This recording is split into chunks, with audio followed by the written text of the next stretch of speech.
Pourquoi est-ce que, malgré ce qu'elles vivent, au fait, elles ont choisi la prostitution? Pourquoi? Parce que c'est un problème d'identité.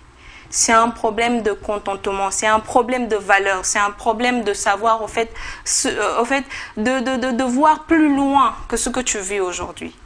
Moi, par exemple, je pouvais bien choisir la prostitution parce que tu n'as vu ni mère, ni père. Tu vis dans un pays étranger. Tu n'es pas chez toi. Tu n'as pas de quoi te nourrir, de quoi te vêtir. J'ai préféré aller vivre chez des gens qui m'insultaient, préféré de supporter les insultes ou bien être traitée comme une domestique que d'aller me prostituer. Et moi, pour moi, je me dis qu'il n'y a pas de raison pour dire que non. Voilà, je me prostitue parce que voilà, je n'ai pas, parce que. Et souvent aussi, c'est le fait de vouloir, au fait, tu te dis que non, je ne peux pas me rabaisser à faire certains boulots. Ça va me prendre du temps pour devenir millionnaire ou avoir de l'argent, mais je suis désolée. Il faut que tu commences bas pour aller vers le haut. Et plusieurs femmes ne savent pas se contenter. Plusieurs hommes ne savent pas se contenter. Voilà pourquoi il y a aussi la prostitution masculine qui existe, qui n'est pas trop parlée, qui n'est pas trop visible, mais qui existe quand même. Quand un homme se laisse nourrir par une femme qui a de l'argent. Et surtout par des vieilles femmes. Par des vieilles femmes, les sugar mamie, mais je suis désolée. Mais il y a une appellation qu'on utilise pour les hommes, c'est les gigolos. Ouais. Et ils sont assez nombreux maintenant. Par exemple, même ici au Sénégal. Oui, au Sénégal, par exemple, vers la Corniche, il y a des dames qu'on appelle les cougars. Elles sont là, elles sont super belles, top et tout. Elles prennent le temps de prendre soin d'eux. Elles sont en 4x4.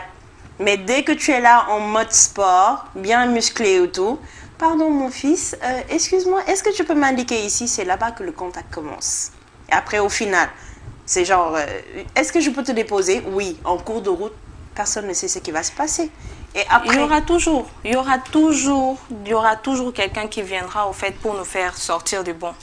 Mais quand tu as une conscience, tu réfléchis, tu es sage, tu es mature, tu connais ce que tu veux, tu as des valeurs, tu ne peux pas du tout au fait t'aventurer à faire certaines choses.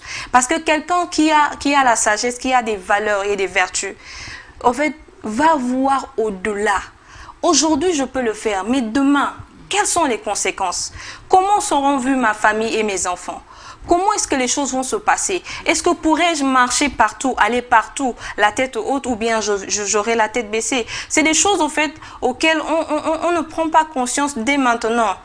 Et pour ça aussi, je peux dire que manque d'encadrement aussi est aussi dans cela, parce que quand tu es bien encadré, quand tu as quelqu'un qui te rappelle qui tu es, quand tu as quelqu'un qui te motive ou bien qui te parle, une maman, un père qui te ramène, qui te montre les valeurs, même s'il arrivait qu'un jour, que tu te retrouves dans un groupe où quelque chose se passe, la prostitution est là, tu ne vas pas y tomber parce que tu te rappelleras des valeurs que tes parents t'ont inculquées.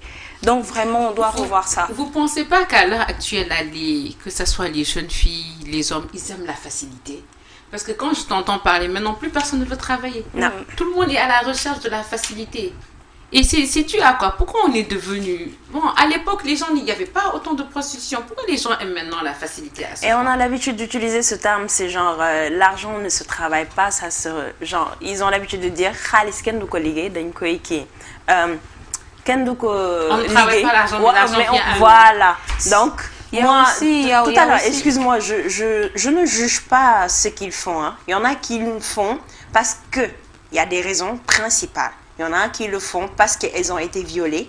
Elles ne peuvent pas arrêter du tout. C'est devenu donc quelque chose... le viol aussi peut être une conséquence. Ça peut être une cause en fait. Elles peuvent devenir addictes par rapport à ça. Je ne parle pas pour ceux qui sont vraiment addicts à ça. Là, ça dépend des personnes. Oui. Parce qu'il y a des personnes qui ont été violées, elles ont détesté le sexe. Ça dépend. Ça dépend des Ça personnes. dépend en fait, ça dépend des personnes. Mais moi personnellement, en tant que femme, moi je me dis que la femme n'est pas un objet. Même la chanteuse là, elle avait dit, Kumbagaolo, femme n'est pas obligée. Mais Donc, pour dire que femme n'est pas objet, pour dire que femme n'est pas objet, il faudrait que cette femme connaisse en fait sa valeur. Sa valeur. Qu'elle sache qui elle est, son identité, qu'elle puisse visualiser au fait le futur. Se dire que non, je ne suis pas n'importe qui. Je te dis que Cathy, il m'est arrivé de vendre des beignets en circulant. De Parcelles jusqu'à Ouest-Foua, jusqu'à là-bas, vers, tu vois, le pont de station Elton là. Là, ça là, c'était noir. parce que je mettais comme ça là le panier de beignets comme ça sur ma tête, je circulais avec. Donc le soleil frappait là. Mes pieds même n'en parlons plus. Pourquoi? Parce que j'ai refusé de donner mon corps pour pouvoir obtenir du travail. Qui, en sachant bien que si je donne mon corps, aujourd'hui, demain, quand il en aura besoin, il va me le demander. Et même si je ne lui donne pas demain, mais je suis déjà salie. Je suis déjà salie. Et ça, c'est à vie, ça te poursuit toute la vie. Et aussi, il faudrait qu'on sache que dans le sexe aussi, il y a des choses qui se passent spirituellement. Il y a une transmission. Il y a une transmission, en fait. Quelqu'un qui a ses démons, qui a ses esprits, mais attends, il te le communique par le sexe. Mais juste quelqu'un qui veut voler ton étoile, hein. Il passe par là, en fait. Mais juste pour te rejoindre tu par vois rapport à ça. Tu vois des filles donner leur corps pour hamburger. Pourquoi? Pizza, hamburger. Bah oui. Je t'assure que je suis choquée. Pour 2000 francs. Mais même pas question de 2000 francs. Même pour 1000 francs, il y en a qui le font. Non, en fait. mais franchement, j'ai dit, mais attends. Et puis la personne là te rouille. Toi-même, au fait, non, franchement, je suis dépassée. Par exemple, en fait. prenons le cas de Dubaï Porte-à-Porte. Ça a fait genre, comment il s'appelle encore, un tollé. Ouais. Et pourtant, quand on parle spirituellement, c'est des gens qui te disent que non, ils vont faire un pacte, ils vont te donner leurs déchets. En retour, toi tu es là, soit tu es couché, ou bien n'importe quelle position que tu vas prendre, eux ils te laissent juste avec les déchets. Mais imagine-toi en retour, toi qui reçois ça, c'est quelque chose qui peut te bloquer. Bien sûr. Spirituellement, c'est quelque chose qui peut te ramener à l'encontre de ça. Tu auras énormément de problèmes, les maladies, n'en parlons pas. Donc c'est pour cette raison que tout à l'heure je disais que toujours la femme n'est pas à vendre, mais on a un problème ici. Maintenant les gens, quand tu parles de sexe, c'est tabou. Et pourtant c'est des choses auxquelles on doit parler.